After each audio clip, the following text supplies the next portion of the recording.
Hello, this is Gaurav Lat, your big bull coach. जारी रखते हैं हमारा डेली सीरीज़ आज क्या हुआ और आगे क्या होगा। आज के लिए यानी 1 अगस्त 2025, अगस्त 1 2025 के लिए। आज जो कि महीने का पहला दिन था, पहला ट्रेडिंग सेशन था। वैसे हफ्ता का तो आखिरी दिन था आज। आज वैसे तो बाज़ार गिर के ही खुला, 50 पॉइंट्स नीचे ही खुला, जैसा कि गिफ्ट निफ्टी कह ही रहा था। 50 पॉइंट्स नीचे था ही गिफ्ट निफ्टी, और प्री ओपनिंग ने भी ऐसी इंडिकेट किया। बाज़ार गिर के ही खुला।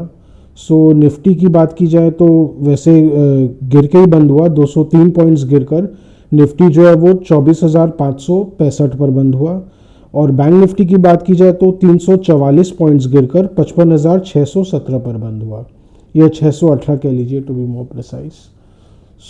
आज बाज़ार जैसा कि हमने कहा कि गिर के ही खुला, और उसके बाद थोड़ा और गिरा, पर नीचे में रिकवरी आई बाज़ार में। ऐसे तो अच्छी रिकवरी आई नीचे से खुलते के साथ।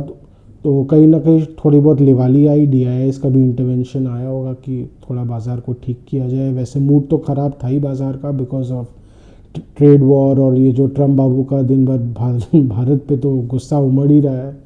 और भी कई देशों पे अब उमड़ चुका है, थाईलैंड हो, कंबोडिया हो, बाकी जो एशियाई देश है, ब्राज़ील हो, सभी पे मोटा मोटी उमड़ चुका है। साउथ कोरिया से हालांकि कोई डील हो चुकी है इनकी, वहाँ से तो उतना प्रॉब्लम नहीं है। कनाडा को भी नहीं छोड़ा, अपने पड़ोसी देश को ही नहीं छोड़ा उन्होंने। और इंडिया पे तो कुछ ज़्यादा ही मेहरबान है। उसके कारण वैसे मूड तो ख़राब था ही बाज़ार का। एक बार थोड़ा लिफ्ट अप हुआ, कहीं ना कहीं निफ्टी जो है वो चेष्टा की, उसने चेष्टा की बाज़ार को रोक के रखने के लिए, पर वो ज़्यादा देर तक वैसा हो नहीं पाया। कहीं ना कहीं 24,750 के आसपास बहुत प्रेशर था, रेजिस्टेंस था ही। और कहीं ना कहीं बाइंग रिलक्टेंस था, रेजिस्टेंस से ज़्यादा रिलक्टेंस आ जाता है। थोड़ा सा बाज़ार बढ़ता है तो और कोई उमड़ के लेना नहीं चाहता है कि हम क्यों लें, जब बाज़ार में ऐसी परिस्थिति ही नहीं है। तो उसके बाद फिर बाज़ार जो गिरना शुरू किया, तो फिर धीरे धीरे करके लास्ट तक तो एकदम ही नहीं संभला। हालांकि 24,600 से 650 का जो एक सपोर्ट जोन है, उसको डिफेंड करने की बहुत चेष्टा की गई निफ्टी में। बाज़ार को मैंने दोपहर तो काफ़ी अच्छा रोक के रखा 1 से 3 तक, पर लास्ट में फिर टूट ही गया। वो टूटना ही था, क्योंकि कहीं ना कहीं बाज़ार में मंदी का माहौल था, वो मंदी आते ही चला गया।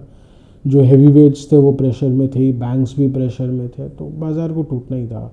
इस बीच खाली ट्रेंट जो था, ये जो ज़ूडियो वाले ट्रेंट, टाटा ग्रुप का जो शेयर है, उसने समय आप बोल सकते हैं कि बाज़ार के ट्रेंड के विरुद्ध 4% की तेज़ी दिखाई।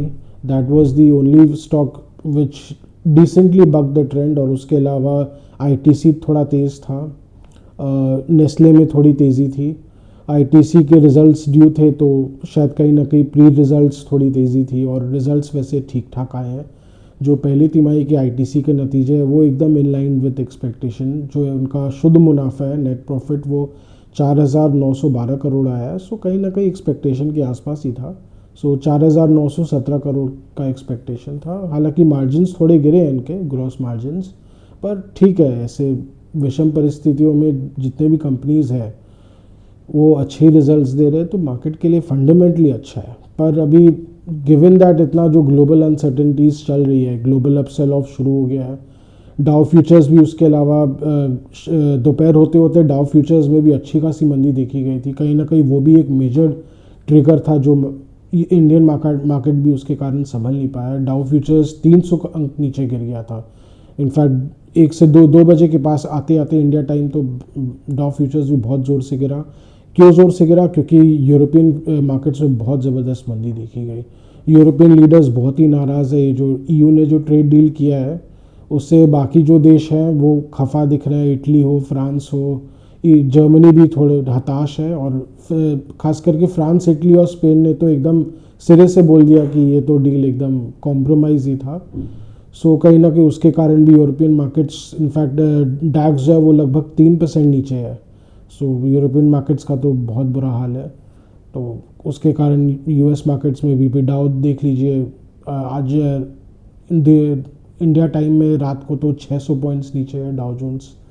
तो मंदी का माहौल है। इस बीच संभल पाना तो देखिए मुश्किल ही है बाज़ार के लिए। सो निफ्टी का जो कहीं ना कहीं लग रहा है अभी वो 24,200 की ओर अग्रसर है। 24,174 का उसका 200 डे मूविंग एवरेज है। कहीं ना कहीं वहाँ पे सपोर्ट आना चाहिए, यानी 2200 के आसपास सपोर्ट आना चाहिए निफ्टी में।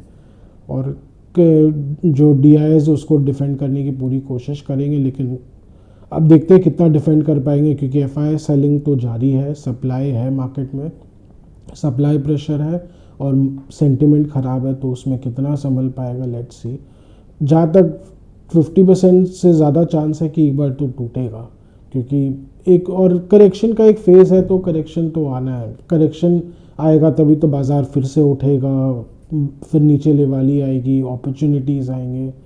तो ऐसे एक वैल्यू इन्वेस्टर के पॉइंट ऑफ व्यू से, जिसके पास कैश है, जो अपने पास कैश रखते हैं, उसके लिए तो एक अच्छा बाइंग अपॉर्चुनिटी है। जो ऑलरेडी बहुत ऊपर लेके स्टक हो गए हैं तो उनको वेट करना पड़ेगा, पर जो अच्छा वैल्यू इन्वेस्टमेंट्स करते हैं वो बाज़ार में बहुत कम निराश होते हैं। बाज़ार हमेशा अपॉर्चुनिटी देता है, या जो अच्छे स्टॉक्स आते होते हैं वो उनके भाव वापस आते हैं। Even if bought at bad rates, at very high rates, उनके भाव घूम के आते हैं because of the fundamental strength. इस बीच हाँ, एक रेड फ्लैग जो है बाज़ार के लिए वो है IT पैक। IT पैक बहुत बड़ा रेड फ्लैग है अभी। TCS जो है वो 3000 के लेवल्स पे आ चुका है। 4400 का हाई इसने छुआ था शायद इसी साल, 4400 के हाई से अब गिर के 3000 के लेवल्स पे आ गए। पिछले साल ही हाँ TCS के जो हाईज हुए थे। सो और ओवरऑल IT सेक्टर के लिए तो आउटलुक बहुत ख़राब है। हाँ, हालांकि एक पॉइंट है कि ये जो ट्रम्प बाबू का जो चल रहा है, टैंट्रम्स चल रहे हैं, कहीं ना कहीं क्या पता ये long term blessing in disguise बन जाए। एक इंग्लिश में मुहावरा है ब्लेसिंग इन डिस्गाइज, तो क्या पता IT सेक्टर के लिए बहुत बड़ा ब्लेसिंग इन डिस्गाइज बन जाए। क्या पता अब फाइनली जो मेजर IT जाइंट्स है like Infosys, TCS, HCL, Wipro, वो जो इंडिया के जो सॉल्यूशंस है अब उन पे इन्वेस्ट करना शुरू, R&D में इन्वेस्ट करना शुरू करें, या they try to become the next Googles और माइक्रोसॉफ्ट्स, समथिंग लाइक दैट, और maybe Apple, something really big, because now they have to do something like that, create our own operating system, create our own tech ecosystem, जो कि missing है। these companies एकदम खुश थे अपने आप को जो सर्विस प्रोवाइडर्स बन के।